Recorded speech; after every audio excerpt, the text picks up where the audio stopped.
Assalamualaikum warahmatullahi wabarakatuh.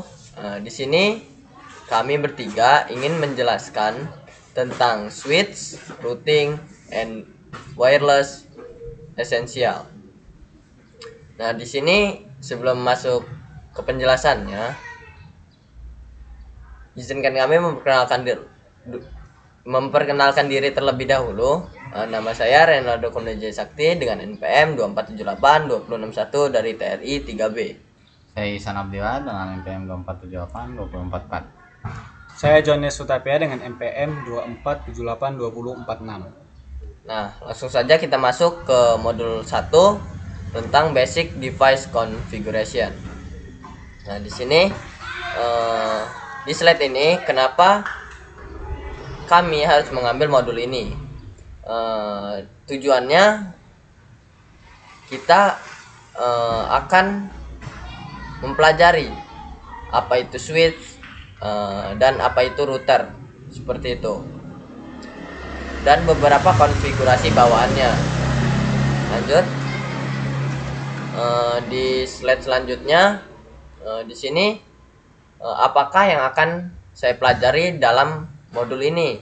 Nah, di sini ada topiknya, yaitu configure switch with initial settings, kemudian configure switch port, kemudian secure remote access, kemudian basic router configuration, yang terakhir very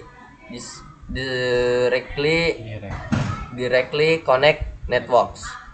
Nah, yang pertama, tujuan topiknya di situ menjelaskan bahwa konfigurasi pengaturan awal pada seklar Cisco.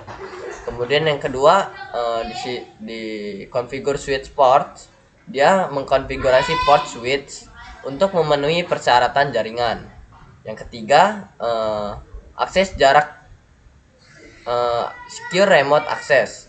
Di situ akan mengkonfigurasi akses manajemen aman pada saklar. Nah, yang keempat, basic router configuration, mengkonfigurasi pengaturan dasar pada router untuk merutekan antara dua jaringan terhubung langsung menggunakan CLI. Yang terakhir, verifikasi konektivitas antara dua jaringan yang terhubung langsung ke router. Selanjutnya, di sini ada unduh untuk paket tracernya. Lanjut saja. Nah, di sini generate start in Cisco paket tracer. Nah, di sini langkah-langkah untuk memulai paket tracer. Kita skip saja. Nah, di sini ada video cara menggunakan paket tracer. Lanjut. Nah, ini ada tugas tentang logical and physical mode exploration. Nah, itu ada tugas yang bisa dikerjakan. Itu lanjut ke selanjutnya.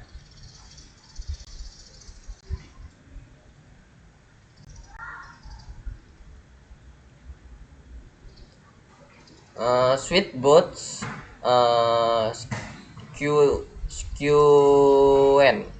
sequence.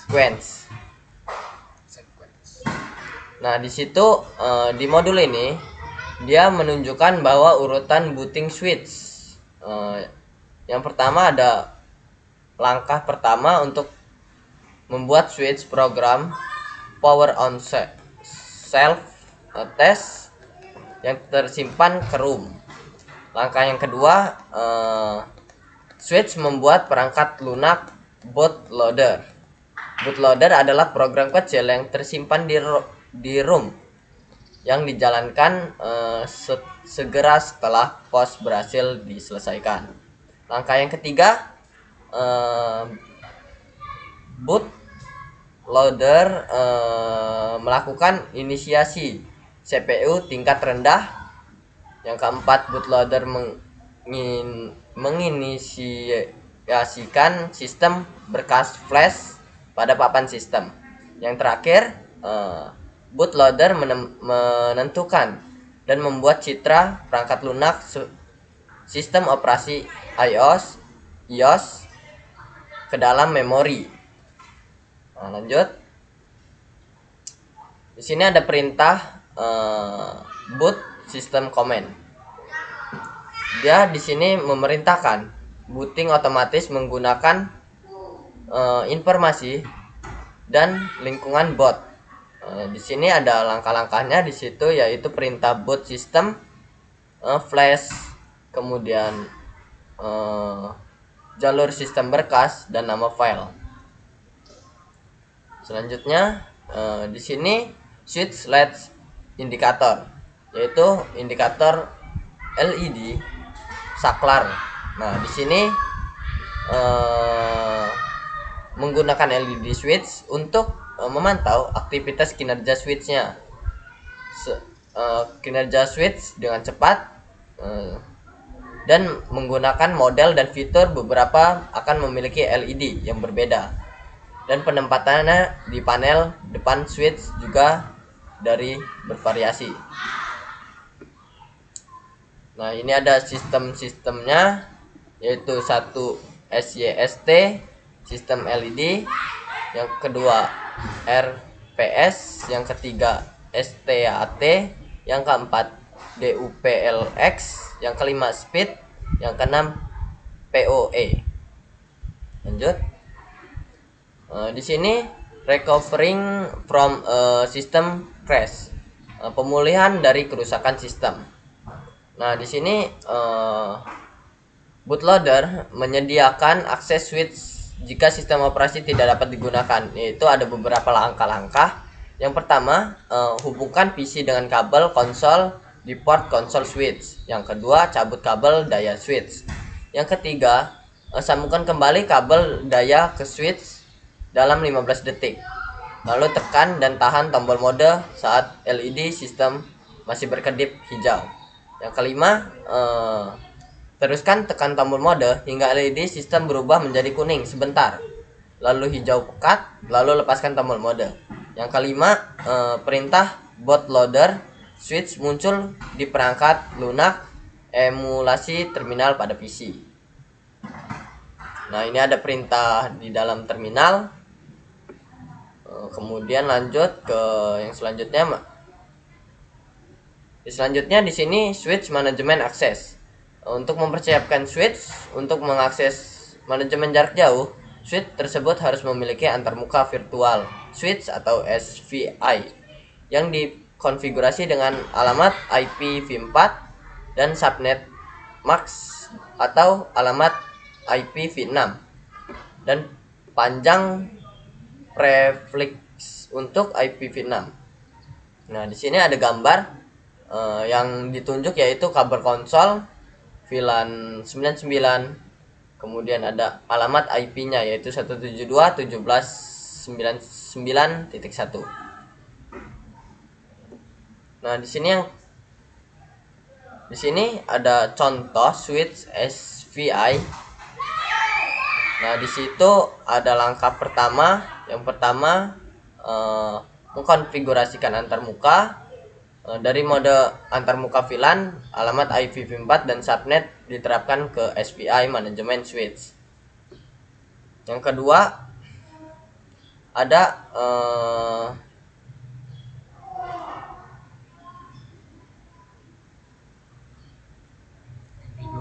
default gateway. Configure the default gateway. Di sini dia menampilkan configure default gateway-nya. Nah, lanjut. Di step 3, verify configuration. Dia akan menampilkan configure atau outputnya seperti yang digambar. Nah, lanjut. Nah, yang ketujuh ini yaitu ada tugasnya dari basic switch configuration. Lanjut. Selanjutnya akan dijelaskan oleh teman saya. Lanjut ke configure switch port. Nah, yang pertama duplex communication. Nah, komunikasi duplex. The port of the switch can be configured. Nah, port switch dapat dikonfigurasi secara independen untuk berbagai kebutuhan kan ya. Lalu komunikasi duplex itu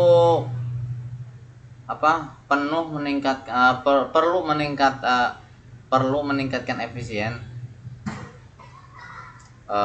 bandwidth dengan memungkinkan kedua ujung koneksi untuk mengirim dan menerima data secara bersamaan.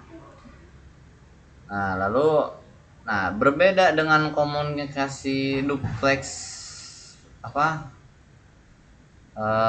duplex communication, half duplex. Komunikasi setengah duplex atau duplex increase ya. Di sini komunikasi yang satunya lagi tadi menimbulkan masalah kinerja karena data hanya dapat mengalir dalam satu arah pada satu waktu, yang sering kali mengakibatkan tabrakan seperti yang ada di gambar tersebut. Scroll lagi ke bawah. Configure switch port at the physical layer. Konfigurasi port switch di lapisan-lapisan fisiknya. Port switch dapat dikonfigurasi secara manual dengan pengaturan duplex dan kecepatan tertentu. Lalu kita harus menggunakan perintah mode konfigurasi antarmuka duplex untuk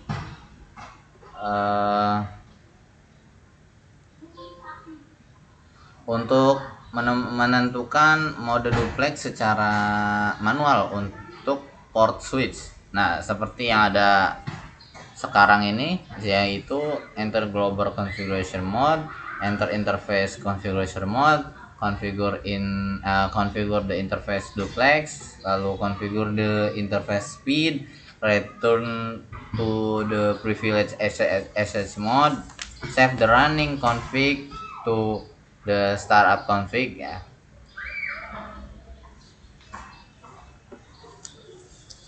The default setting for both duplex and speed for switch. Pengaturan di default untuk duplex dan kecepatan port switch pada switch Cisco Catalyst 2960 dan 3560.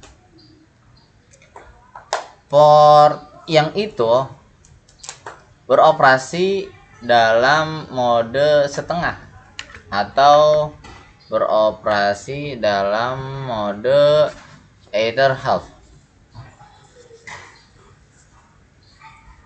Duplex penuh ketika diatur ke 10 atau 100 Mbps dan hanya beroperasi dalam mode duplex.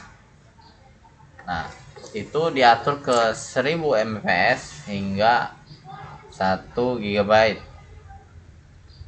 Scroll ke bawah lagi. Sekarang auto MDIX. Auto MDIX. Saat ini jenis kabel tertentu yaitu strike dan cross diperlukan saat menghubungkan antar perangkat, koneksi switch ke switch lainnya atau switch ke router. Memerlukan penggunaan kabel ini, penggunaan kabel Ethernet yang berbeda kan gitu ya.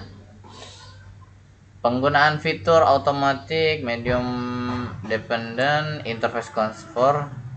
Lalu kabel yang diperlukan itu straight atau cross, dan kita akan dan di bawahnya lagi akan ada konfigurasi koneksi yang akan kita gunakan nantinya. Scroll ke bawah. Ini seperti display interface. Display interface, lalu display current startup configure, display current running configure, display information about file system. Nah itu seperti apa tadi ya, display information about file system itu kan buat seperti ini perintahnya show flash, dia akan menampilkan apa sih informasi tentang flash. Lanjut ke bawah. Nah verifikasi switch port configuration. Nah perintah show running config command itu dapat digunakan untuk memverifikasi bahwa switch telah dikonfigurasi dengan kode-kode sebelumnya, dengan konfigurasi sebelumnya ya. Nah network access layer issues lagi kan. Nah so interface command is useful. Nah ini berguna untuk mendeteksi masalah media yang umum gitu ya. Salah satu bagian terpenting dari keluaran ini adalah protokol jalur dan tautan data. Ya seperti yang ada di gambar, so interface segala. Scroll ke bawah. Tuh, nah inilah konfigurasinya.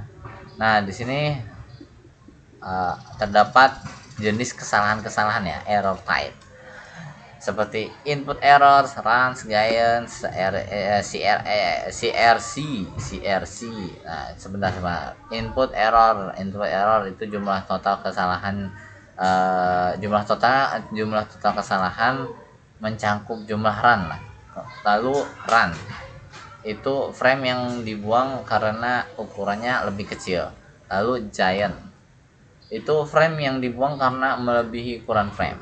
Lalu CRC itu kesalahan CRC dihasilkan ketika checksum yang dihitung tidak sama dengan checksum sebelumnya, checksum yang sudah diterima. Lanjut ke bawah. Lalu ada interface input and output error. Nah ini adalah kesalahan input dan kesalahan output. Nah kesalahan input adalah jumlah semua kesalahan dalam datagram yang diterima pada antarmuka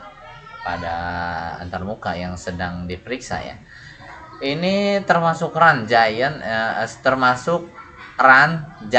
CRC, terus jumlah tanpa buffer, frame, overrun.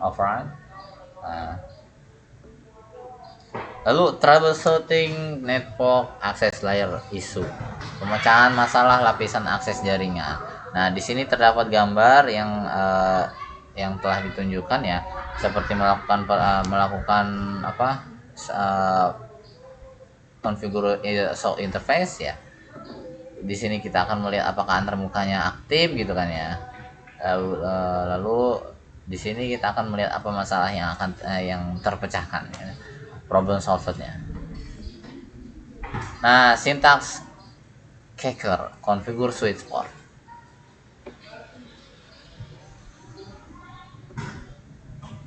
Nah lanjut ke telnet operation, yaitu kita di sini memungkinkan akan langsung mengakses ya ke switch, akan mengakses ke switch untuk mengkonfigurasi. Nah telnet menggunakan port TCP port 23. Nah ini adalah protokol lama yang menggunakan transmisi teks biasa, transmisi teks biasa yang tidak aman untuk autentikasi ya. Lalu ini pada gambar ini dia menggunakan Wireshark ya, Wireshark. Wah, lagi sariawan. SSH operation. Nah, secure shell SSH. Nah, ini Ini ada protokol aman yang menggunakan port TCP22, yaitu dia menyediakan koneksi manajemen yang aman gitu ya. Nah, lanjut ke bawah. Lalu verifikasi the switch support SSH. Untuk mengaktifkan SSH pada switch Catalyst 2960. Nah, kita harus menggunakan versi perangkat lunak iOS yang mencakup fitur dan kemampuan kriptografi atau transkripsi. Kita harus menggunakan show version untuk melihat iOS yang sedang dijalankan. Lalu kita konfigur SSH. Yang step pertama kita memverifikasi dua SSH-nya. Kita lihat dulu sih IP SSH-nya itu, verifikasi SSH-nya. Nah, kemudian langkah kedua itu configure the IP domain, yaitu kita mendomain jaringan. Lalu generate RSA key pairs.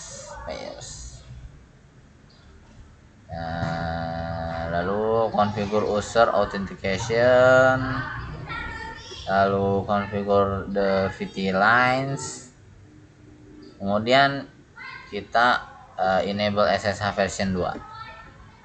Lalu verifikasi SSH is operation. SSH diaktifkan pada saklar S1, kemudian interface VLAN 99 dengan alamat 172.17.99.11 pada switch, kemudian PC1 dengan alamat 172.17.19.21. Ini mengkonfigurasinya menggunakan putih. Jadi nanti IP-nya dimasukin ke putih, lalu berikan port yang sesuai pada IP-nya. Lalu di sini kita disuruh login. Lanjut ke bawah. Terus nah, di sini kita kudu mengerjakan tugas. Oke, sekarang masuk ke basic router configuration. Pertama itu configuration basic router setting atau konfigurasi pengaturan dasar router. Nah, sejauh ini modul yang tadi itu hanya membahas switch. Sekarang kita sudah masuk bagaimana konfigurasi dari routernya. Di sini ada perintah-perintah seperti configure terminal, kemudian hostname ganti jadi R1, enable script class, dan console, seperti itu. Ini adalah konfigurasi dari routernya. Kemudian kita masuk ke syntax checker configure basic router setting. Oke, kita skip. Kita masuk ke dual stack topologi atau topologi tumpukan ganda. Nah, ini adalah fitur pembeda antara switch dan juga router. Misalnya switch layer 2 nih. Di switch layer 2 itu mendukung LAN.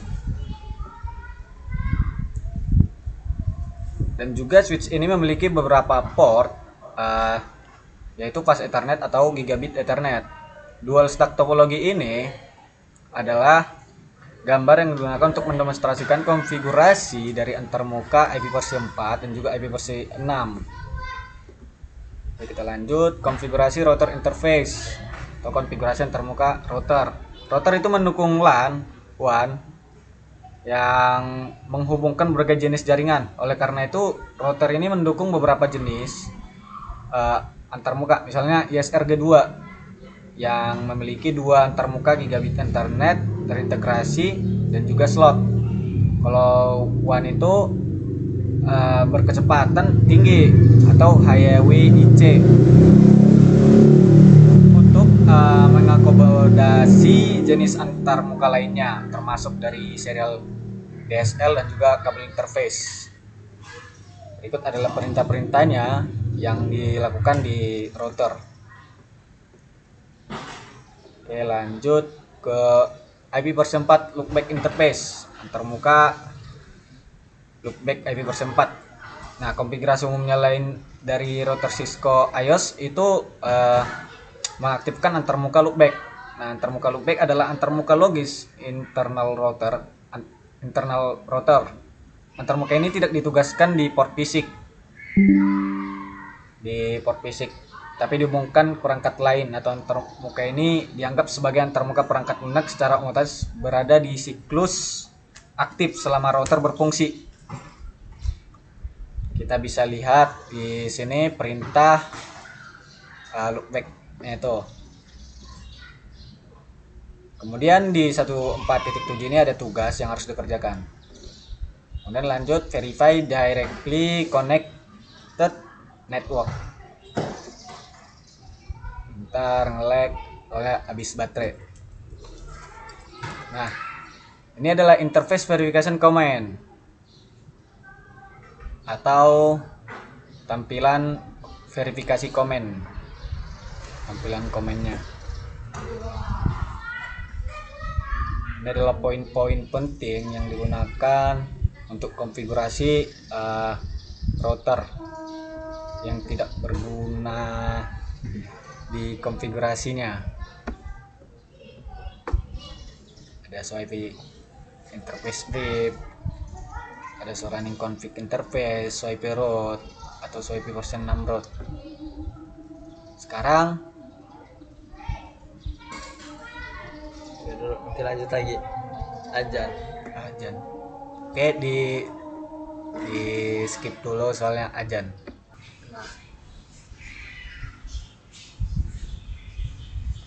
Oke, lanjut. Di sini kita sudah masuki verify interface status atau verifikasi jaringan yang langsung terhubung. Seperti tadi. Kita lanjut 153 verify IPv6 local and multicast address, yaitu verifikasi alamat tahunan lokal dan multicast IP versi 6. Ini kita bisa lihat kode-kodenya, perintahnya, yaitu untuk menunjukkan interface dari gigabit Ethernet 0/0/0. Kemudian 15.4 verify interface configuration. Nah, output dari perintah running config interface, komen di layar itu, perintahnya itu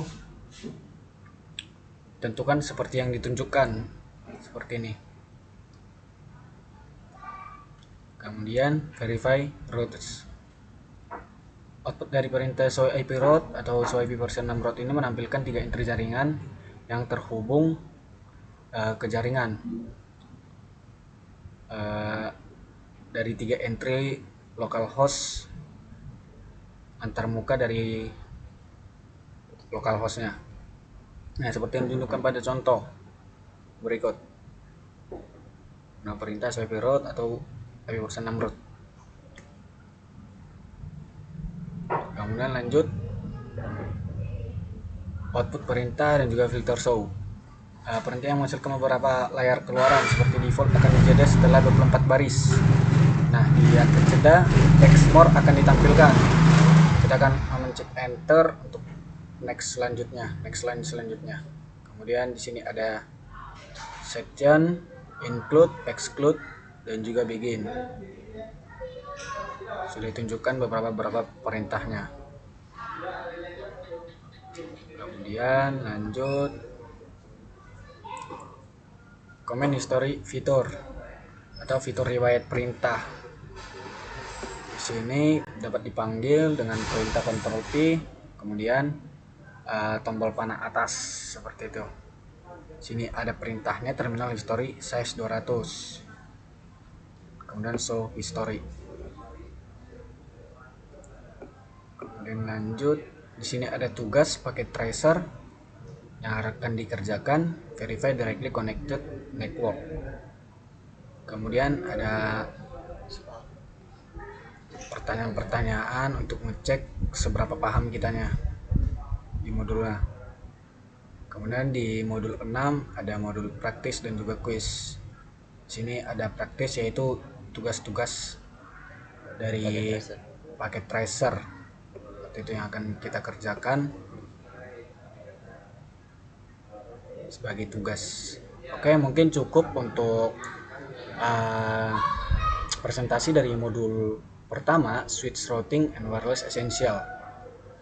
Jika ada kekurangan dari penjelasan kami minta maaf. Saya tutup. Wassalamualaikum warahmatullahi wabarakatuh.